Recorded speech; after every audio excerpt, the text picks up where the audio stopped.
जैसा कि दोस्तों प्रीवियस पार्ट में हमने फंजाई से जुड़े हुए एक मोस्ट इम्पॉर्टेंट टॉपिक पैरासेक्सुअलिटी के बारे में जाना और आज के इस वीडियो में हम उसी टॉपिक से रिलेटेड एक और पॉइंट को डिस्कस करने वाले हैं और हमारा आज का पॉइंट है स्टेप इन्वॉल्व इन पैरासेक्सुअलिटी, यानी कि पैरासेक्सुअल साइकिल में कौन कौन से स्टेप इन्वॉल्व होते हैं। तो पैरासेक्सुअलिटी से जुड़ा हुआ हमारा आज का ये जो वीडियो है ये सेकंड पार्ट है और जिन स्टूडेंट ने हमारा प्रीवियस वीडियो नहीं देखा है उस वीडियो का लिंक मैंने ऊपर आई बटन में और नीचे डिस्क्रिप्शन बॉक्स में दे रखा है। प्लीज़ आप वो वीडियो देख लीजिए, तभी आपको आज का ये जो टॉपिक है वो अच्छे से समझ में आएगा। और ये जो टॉपिक हम आज के इस वीडियो में डिस्कस कर रहे हैं ये टॉपिक आपके MSc first year first semester botany के पेपर सेकंड माइकोलॉजी के यूनिट सेकंड से लिया गया है। तो आइए वीडियो की शुरुआत करते हैं और समझते हैं कि पैरासेक्सुअल साइकिल में कौन कौन से स्टेप इन्वॉल्व है। तो फर्स्ट स्टेप है formation of heterokaryotic mycelium, second है फ्यूजन बिटवीन टू न्यूक्लियाई यानी कि कैरियोगेमी, थर्ड है multiplication of diploid nuclei, fourth है occasional mitotic crossing over, fifth है sorting out of the diploid nuclei, sixth है occasional haploidisation of diploid nuclei and seventh है sorting of new haploid strain. तो आइए one by one सभी step को हम देखते हैं, सभी स्टेप को हम डिटेल से जानते हैं और सभी स्टेप में क्या क्या इवेंट होते हैं उनको डिटेल से समझेंगे। तो आइए सबसे पहले हम बात करते हैं फॉर्मेशन ऑफ हेटेरोकैरियोटिक माइसीलियम। तो हेटेरोकैरियोटिक माइसीलियम क्या होता है पहले हम ये समझते हैं। तो हेटेरोकैरियोटिक माइसीलियम का मतलब होता है एक ही माइसीलियम में टू डिफरेंट टाइप के या फिर हम कह सकते हैं टू डिफरेंट जेनेटिक टाइप के न्यूक्लियस का पाया जाना। तो एक नॉर्मल प्रोसेस एन एस्टोमोसिस के द्वारा माइसीलियम में, एन एस्टोमोसिस का मतलब होता है मिश्रण, तो एन एस्टोमोसिस के द्वारा जो सोमेटिक हाइफी हैं उनमें डिफरेंट जेनेटिक कॉम्बिनेशन होता है। तो यहाँ पर मैं आपको एक बात और बता दूं कि ज़रूरी नहीं है कि टू डिफरेंट माइसीलियम फ्यूज़ करे तभी हेटेरोकैरियोटिक माइसीलियम बने।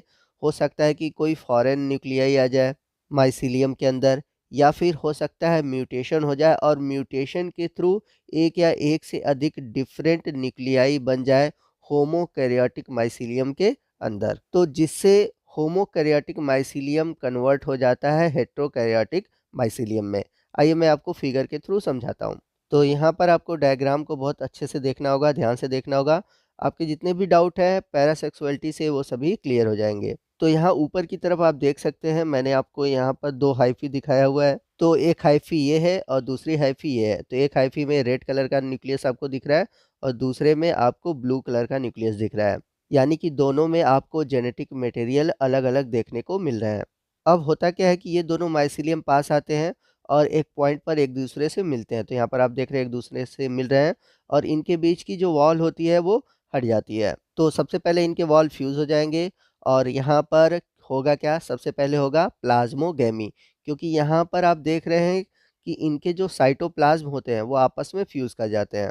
अब देखिए होता क्या है, अब जब ये दोनों मिक्स हो गए तो इनके बीच की जो ये सेप्टा थी वो बीच से गल गई और इस प्रकार से जो दोनों सेल थे आपस में मिक्स हो गए। अब इनके मिक्स होते ही आप देख सकते हैं कि एक ही सेल में आपको दो डिफरेंट स्ट्रेन के न्यूक्लियाई या फिर कह सकते हैं टू डिफरेंट जेनेटिक मटेरियल की न्यूक्लियाई देखने को मिल रहे हैं और इस तरह से ये जो माइसीलियम है वो बन जाता है हेटेरोकैरियोन और इस प्रोसेस को हम बोलते हैं हेटेरोकैरियोसिस। तो अब इसके बाद दूसरा स्टेप चलता है, दूसरा स्टेप है फ्यूज़न बिटवीन टू न्यूक्लियाई यानी कि कैरियोगेमी। तो इसमें होता क्या है कि जो हेटेरोकैरियोटिक माइसीलियम था उसमें जो न्यूक्लियस थे वो फ्यूज़ होते हैं।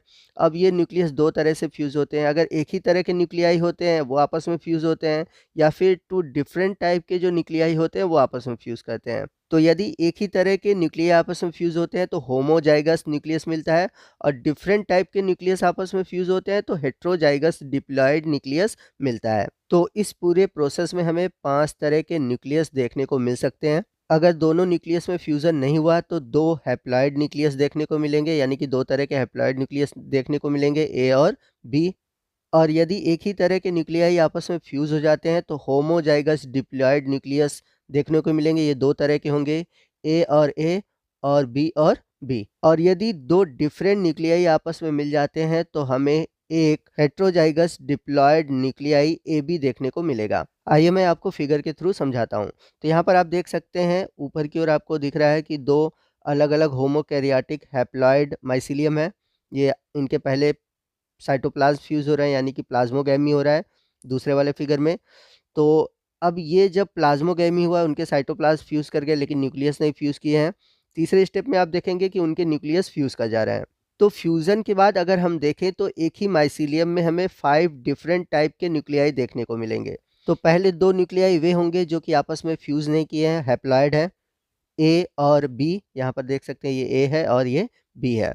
अब यदि एक ही तरह के न्यूक्लियाई आपस में फ्यूज़ कर जाएँ तो होमोजाइगस डिप्लॉइड न्यूक्लियाई बनेंगे।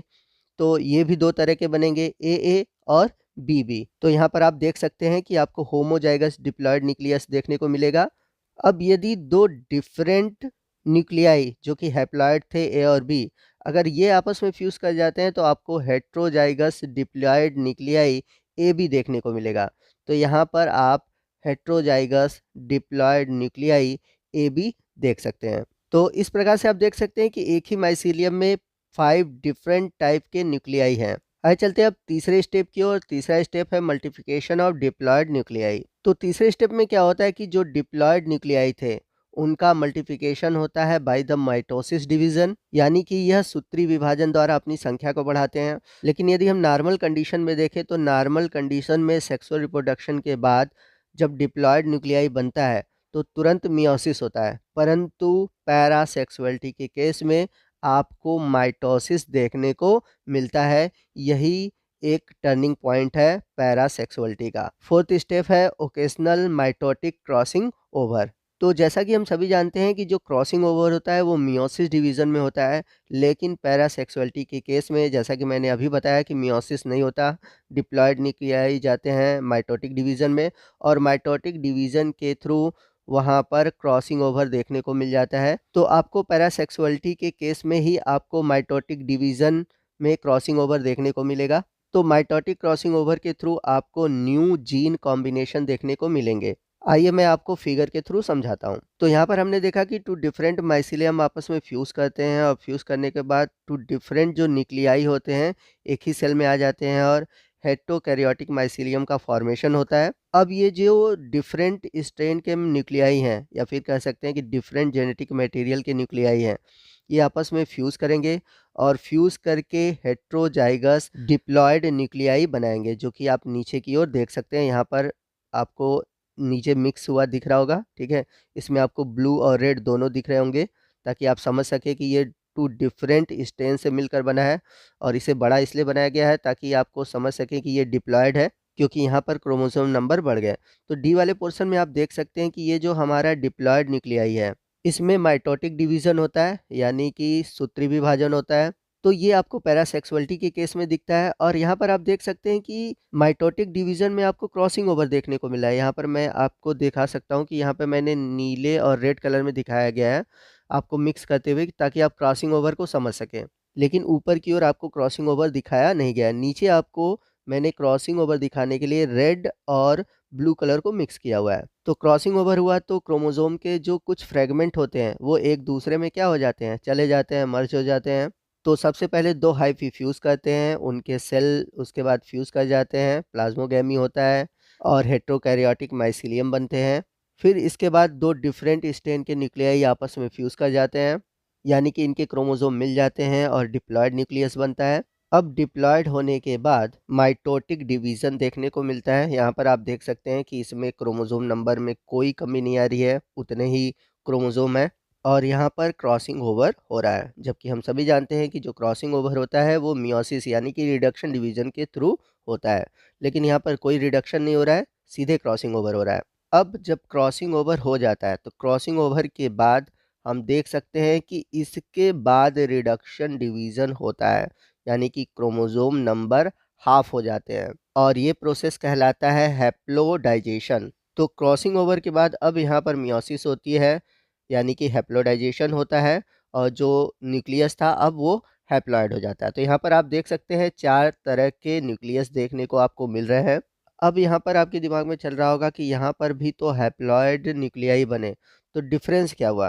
तो डिफरेंस ये है कि ये जो ऊपर न्यूक्लियाई है, यानी कि जो माइसीलियम के हैप्लॉइड न्यूक्लियाई थे, अगर उनसे कोई नई न्यूक्लियाई बनते तो उसमें सेम कैरेक्टर होते। लेकिन यहाँ पर जो आपको न्यूक्लियाई देखने को मिल रहे हैं, ये सभी न्यूक्लियाई जो हैं वो डिफरेंट कैरेक्टर को लिए हुए हैं, यानी कि ये मिक्स कैरेक्टर को लिए हुए हैं, जो कि जेनेटिकली रिकॉम्बिनेंट है और यही ओरिजिन करते हैं नए माइसिलियम का, या फिर हम कह सकते हैं कि यही इवोल्यूशन को जन्म देते हैं। तो यहाँ पर नए कैरेक्टर बने हुए हैं जो कि पुराने वाले कैरेक्टर से अलग थे। तो आइए चलते हैं, सभी स्टेप को समझ लेते हैं। तो फिफ्थ स्टेप है sorting out of diploid nuclei, यानी कि जो डिप्लॉयड न्यूक्लियाई बने हैं उनकी अब छटनी होगी, और जब डिप्लॉयड न्यूक्लियाई की छटनी होगी तो वो अपने सेल में जाकर नए कोनिडिया का फॉर्मेशन करेंगे। तो डिप्लॉयड कोनिडिया से जर्मिनेट होकर बनेंगे डिप्लॉयड माइसिलिया। हालांकि देखा गया है कि जो ये डिप्लॉयड न्यूक्लियाई वाला कोनिडिया होता है वो साइज में बड़ा होता है हैप्लॉयड न्यूक्लियाई कोनिडिया के कंपेयर में, तो आसानी से हम इनके साइज़ के अकॉर्डिंग इन्हें हम पहचान सकते हैं। चलते हैं अगले स्टेप की ओर। तो सिक्स स्टेप है occasional haploidisation of the diploid nuclei. तो जो डिप्लॉयड न्यूक्लियाई है जिससे डिप्लॉयड माइसिलिया का निर्माण होना है, तो वो हैप्लॉयड न्यूक्लियाई यानी कि हैप्लॉयड कोनिडिया के रूप में परिवर्तित हो जाते हैं, और ये घटना कहलाती है एन्यूप्लॉइडी। तो इस इवेंट में होता क्या है कि जो डिप्लॉयड न्यूक्लियाई था, चाहे वो होमोकैरियोटिक था चाहे वो हेटेरोकैरियोटिक था, वो कन्वर्ट हो जाता है हैप्लॉयड न्यूक्लियाई में, और इसलिए इस प्रोसीजर को हम बोलते हैं हैप्लोडाइजेशन। चलते हैं अगले और लास्ट स्टेप की ओर, sorting of new haploid strain. अब इस केस में क्या होगा कि जो हैप्लॉयड न्यूक्लियाई वाले हैं उनकी छटनी होगी, और इस तरह से हमें यहाँ पर दो तरह के माइसिलियम देखने को मिलेंगे। तो जो हैप्लॉयड न्यूक्लियस वाला था वो हैप्लॉयड माइसिलियम बनाएगा, और जो डिप्लॉयड न्यूक्लियस वाला रहेगा वो डिप्लॉयड माइसिलियम बनाएगा। तो आइए देखते हैं कि इस पैरासेक्सुअल साइकिल के परिणाम क्या होंगे, यानी कि कॉन्सिक्वेंसेस ऑफ पैरासेक्सुअल साइकिल। तो पहले तो बनेंगे हैप्लॉयड न्यूक्लियाई जो कि अपने पुराने पेरेंट की तरह होंगे, यानी कि जो हमने टू डिफरेंट माइसिलिया लिया था जिसमें टू डिफरेंट न्यूक्लियाई थे, उस तरह होंगे। अब दूसरा क्या हो सकता है कि हैप्लॉइड न्यूक्लियाई बनेंगे लेकिन उनमें जेनेटिक रिकॉम्बिनेशन होगा, यानी यानी कि उसमें क्या होगा कि क्रॉसिंग हुआ हुआ रहेगा, और इसके अलावा ढेर सारे डिप्लॉयड होमोजाइगस न्यूक्लियाई बनेंगे और ढेर सारे डिप्लॉयड हेट्रोजाइगस न्यूक्लियाई बनेंगे। तो इस चित्र के माध्यम से देखें तो सबसे पहला स्टेप है हेट्रोकैरियोटिक माइसिलियम का बनना, फिर दूसरा स्टेप है न्यूक्लियस का फ्यूज़न होना यानी कि कैरियोकाइनेसिस होना। तो इसमें लाइक या अनलाइक न्यूक्लियाई आपस में फ्यूज होके होमोकैरियोटिक या फिर हेट्रोकैरियोटिक न्यूक्लियस का फॉर्मेशन करेंगे। अब यहाँ पर डिप्लॉयड न्यूक्लियस की सॉर्टिंग हो रही है, और इस डिप्लॉयड न्यूक्लियस के थ्रू डिप्लॉयड कोनिडिया बनते हैं। अब इसके बाद हो सकता है कि डिप्लॉयड न्यूक्लियाई में सॉर्टिंग हो। अब इसमें सॉर्टिंग होने के बाद माइटोटिक डिवीज़न होगा, क्रॉसिंग ओवर होगा। माइटोटिक डिवीज़न के बाद अगर आप देखेंगे तो फिफ्थ स्टेज में हैप्लोडाइजेशन होगा, और हैप्लोडाइजेशन के बाद बनेंगे हैप्लॉयड न्यूक्लियाई। अब ये हैप्लॉयड न्यूक्लियाई बनाएंगे हैप्लॉयड कोनिडिया, यहाँ पर आप फिगर में देख सकते हैं। तो इसके बाद जो हैप्लॉयड कोनिडिया है इसमें सॉर्टिंग होगी। अब सॉर्टिंग होने के बाद दो तरह के आपके कोनिडिया बन सकते हैं, ठीक है, यानी कि कहने का मतलब है उसमें अलग अलग स्ट्रेन के न्यूक्लियाई होंगे लेकिन वो हैप्लॉयड होंगे। आप उसे पॉजिटिव निगेटिव भी कह सकते हैं, ए या बी भी कह सकते हैं, ठीक है। आगे चल के फिर यही दोनों आपस में फ्यूज़ होंगे और फ्यूज़ करके हेट्रोकैरियोटिक माइसिलियम बनाएंगे। तो इस तरह से ये जो साइकिल है ये चलती रहती है। तो दोस्तों पैरासेक्सुअलिटी से जुड़ा हुआ हमारा आज का ये वीडियो ख़त्म होता है। आई होप कि आपको पैरासेक्सुअलिटी से जुड़े हुए जितने भी कंसेप्ट हैं वो क्लियर हो गए होंगे। फिर भी अगर कोई डाउट है तो आप हमसे कमेंट करके पूछ सकते हैं। तो आपको आज का ये वीडियो कैसा लगा कमेंट करके ज़रूर बताइएगा। वीडियो अच्छा लगा हो तो प्लीज़ वीडियो को लाइक करिएगा, शेयर कीजिएगा, और यदि आप हमारे चैनल पर नए हैं और अभी तक आपने हमारे चैनल को सब्सक्राइब नहीं किया हुआ है तो प्लीज़ हमारे चैनल को सब्सक्राइब कर लें, और बगल में जो बेल आइकन है उसे प्रेस करना मत भूलिएगा, ताकि जब भी मैं इस तरह के इन्फॉर्मेटिव वीडियो आपके लिए अपलोड करूं उसका नोटिफिकेशन आपको मिलता रहे। तो मिलते हैं अगले वीडियो में अगले टॉपिक के साथ, तब तक के लिए जय हिंद, जय भारत।